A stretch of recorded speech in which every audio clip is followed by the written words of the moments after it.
Welcome to our channel. నేను నవీన్. ఆంధ్రప్రదేశ్లో ప్రత్యేకంగా గోదావరి గురించి చెప్పాలంటే సంక్రాంతి హడావిడే వేరు. చెప్పుకోవాలంటే భోగి, సంక్రాంతి, కనుమ ఇలా వరుసగా వస్తూ ఉంటాయి. అక్కడ ఉన్న కోలాహలం, అల్లుళ్ళు మొత్తం అంతా కూడా వేరుగా ఉంటుంది.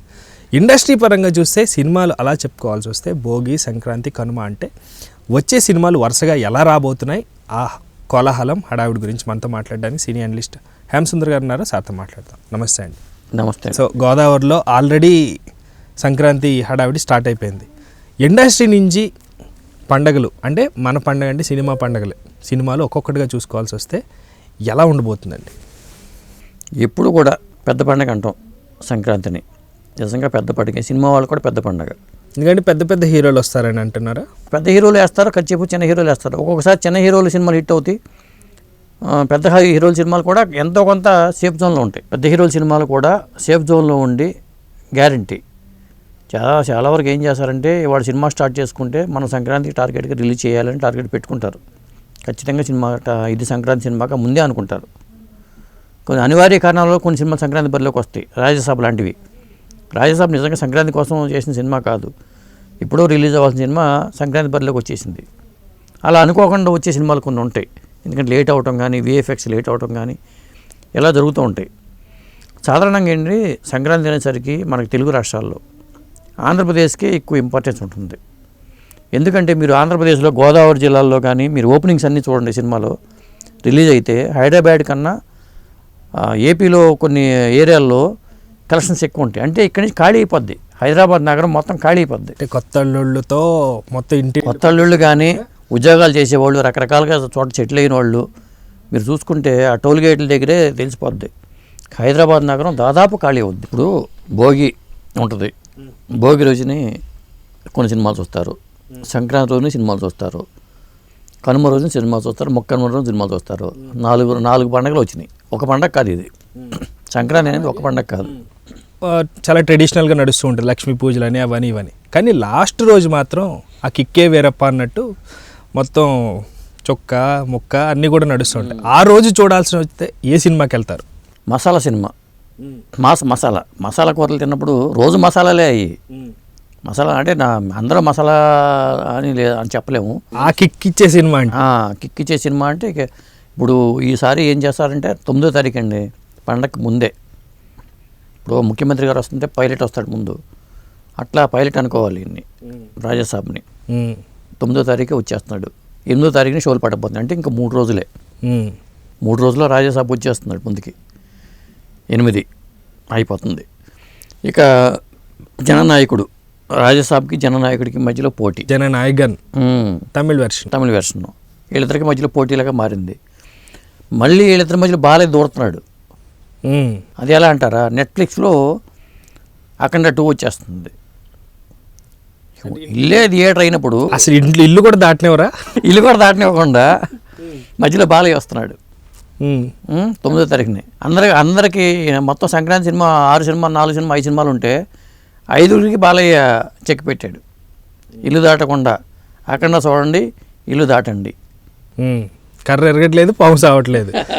అంటే ఇంట్లో కూర్చొని ఆ వాతావరణంలో చక్కగా పెద్ద డిస్ప్లే ఉండి ఇంట్లో వేసుకొని చూసి ఆ కిక్కే వేరు. బాలకృష్ణ గారు డైలాగ్స్ వాళ్ళ 65 ఇంచెస్, అందరికి 65 లేకపోయినా వైఫై ఉంటుంది, టీవీలన్నీ వచ్చేస్తున్నాయి, ఫ్రీగా సినిమా చూడవచ్చు. పైగా సిటీ కేబుల్ అట్లాంటివి ఉంటే కేబుల్ ద్వారా ఫ్రీగా కూడా సినిమాలో ఉంటుంది. కాబట్టి అఖండాకి మాత్రం ఒక మంచి టైం అని చెప్పుకోవచ్చు. థియేటర్లో ఎలా ఉందో ఒక్కోసారి ఏమవుతుందంటే థియేటర్లో ఒక మాదిరిగా ఆడిన సినిమా దీంట్లో సూపర్ హిట్ అవుద్ది. అఖండ 2 భవిష్యత్తు కూడా దీని మీద ఆధారపడి ఉంది. కలెక్షన్ పెరుగుతాయంటారా ఈసారి కొంచెం అన్నా? వ్యూస్ ఓకే, నెట్ఫ్లిక్స్ కదా, నెట్ఫ్లిక్స్ కాబట్టి వ్యూస్ పరంగా ఖచ్చితంగా పెరుగుతాయి.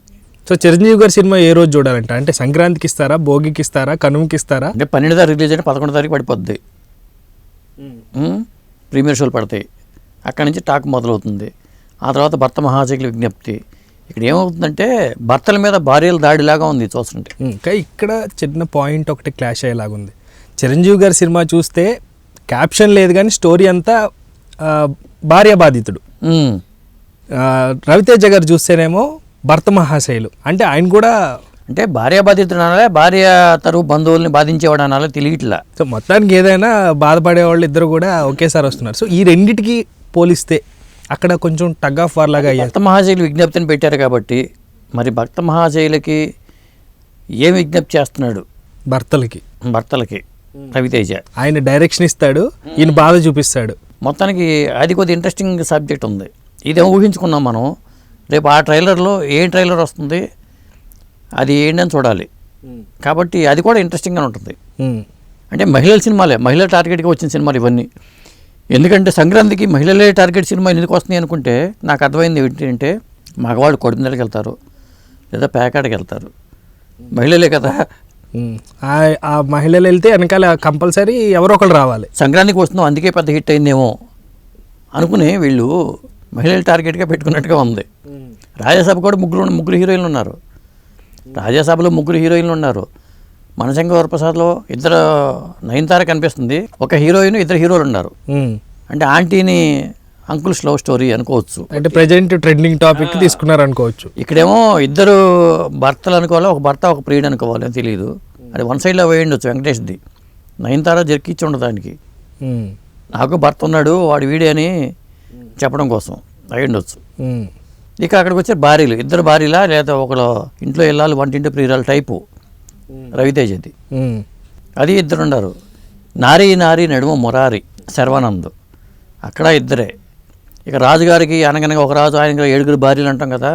మరి ఈ అనగనగా ఒక రాజుకి 7 భార్యలు ఉండారా, మరి ఏమన్నారు ఏంటనేది దానికి తెలియదు. ఇట్లా ఈ సంక్రాంతి బరిలో వచ్చే సినిమాలన్నీ కూడా. సో మొత్తానికి కోడి పందాలకి ఒక రోజు సినిమా, ఎడ్ల పందాలకి ఒకటి, గొర్రెల పందాలు, పందుల పందాలు, ఇంకా లైన్ చూసుకుంటే అన్ని పందాలే. సంక్రాంతి ఏంటంటే కాస్త అందరి దగ్గర, ముఖ్యంగా రైతువారీ పండుగ అండి అది. అందరి దగ్గర డబ్బులు ఉంటాయి, ఎంతటి వాడైనా డబ్బులు చేతిలో ఉంటాయి. ఉన్నవాడు అంత ఇంత సినిమాలకు ఏంటంటే ఫ్లాప్ సినిమా అయినా ఎంతో కొంత రాబడుతుంది. సినిమా ఫ్లాపు ఏమీ లేదనుకున్న సినిమా కూడా ఎంతో కొంత వచ్చి కొంత సేఫ్ జోన్లో ఉంటుంది. అందువల్ల సంక్రాంతి సినిమాకి అంత క్రేజ్ అని చెప్పొచ్చు. అందుకనే సిరులు తెచ్చే సంక్రాంతి అంటారా అందరికీ? అంతే, సిరులు తెచ్చే సంక్రాంతి, నిర్మాతల కాసులు కురిపించే సంక్రాంతి. ఎందుకంటే చిన్నప్పటి నుంచి కూడా సంక్రాంతికి పెద్ద హీరోలు అందరి సినిమాలు వచ్చేవి. ఈ రోజులో ఇలా ఉంటే 2 ఏళ్ళకి సంవత్సరానికి ఒక సినిమా చేసే రోజులు ఉంటే నెలకు ఒక రోజు చేసిన సినిమా హీరోలకి సంక్రాంతికి లేకుండా ఉంటాయా? అటు ఎన్టీ రామారావు గారి సినిమా, నాగేశ్వర గారి సినిమా, కృష్ణ గారి సినిమా, సోమబాబు గారి సినిమా, కృష్ణరాజు గారి సినిమా, వీళ్ళు కాకుండా చంద్రమోహనం, మురళీమోహనం, వీళ్ళ సినిమాలు కూడా పెద్ద లిస్టే అయ్యేది, పెద్ద లిస్ట్ ఉండేది. అప్పుడు అందుట్లో థియేటర్లు కూడా ఎక్కువ ఉండేవి కదా. ఇప్పుడు 1500 థియేటర్లు ఉన్నాయి అనుకోండి తెలుగు రాష్ట్రాల్లో. అప్పుడు 3000, 4000 థియేటర్లు ఉండేవి. కాబట్టి అసలు ఏ సినిమాకి వెళ్ళాలని దాని మీద ఈరోజు అర్జెంటుగా ఇది చూడాలి అనుకుంటే ఫ్యాన్స్ని బట్టి వెళ్తారు. నా హీరో అంటే అభిమానం, నాకు ఎన్టీఆర్ అంటే అభిమానం ఉన్న వాళ్ళు ఎన్టీఆర్ సినిమాకి వెళ్తారు. ఆ తర్వాత నాగేశ్వరరావు సినిమాకి వెళ్తారు. అందరు హీరోల సినిమాలు అందరూ చూస్తారు. ఊరికే ఆ పైనే అభిమానం అని పేరుకే, కానీ అందరికీ అప్పుడు ఎంటర్టైన్మెంట్ తప్పితే ఆల్టర్నేటివ్ ఇంకా వేరే లేదు. ఇప్పుడు రీల్స్, షార్ట్స్, ఓటీటీ, ఈటీటీ అన్నీ ఉన్నాయి కదా. అప్పట్లో ఓన్లీ థియేటర్కి వెళ్ళి సినిమా చూడటం తప్ప మరొక మార్గం లేదు. పైరసీ కూడా లేదు. సో ఏదేమైనా ఈ సంక్రాంతికి మాత్రం సంక్రాంతి డబుల్ బోనాన్సా అనుకోవాలి. ఒక పక్కన సినిమా సంక్రాంతి, ఒక పక్కన ఒరిజినల్ సంక్రాంతి. ఇక్కడ ఓవరాల్గా చెప్పేది ఏంటంటే అఖండ వర్సెస్ సంక్రాంతి 6 సినిమాలు అనుకోవాలి. ఓకే, మళ్ళీ అక్కడ కూడా అఖండ ఎంటర్ అయిపోయాడు. అది right sir. Thank you so much sir. Thank you viewers. Bye.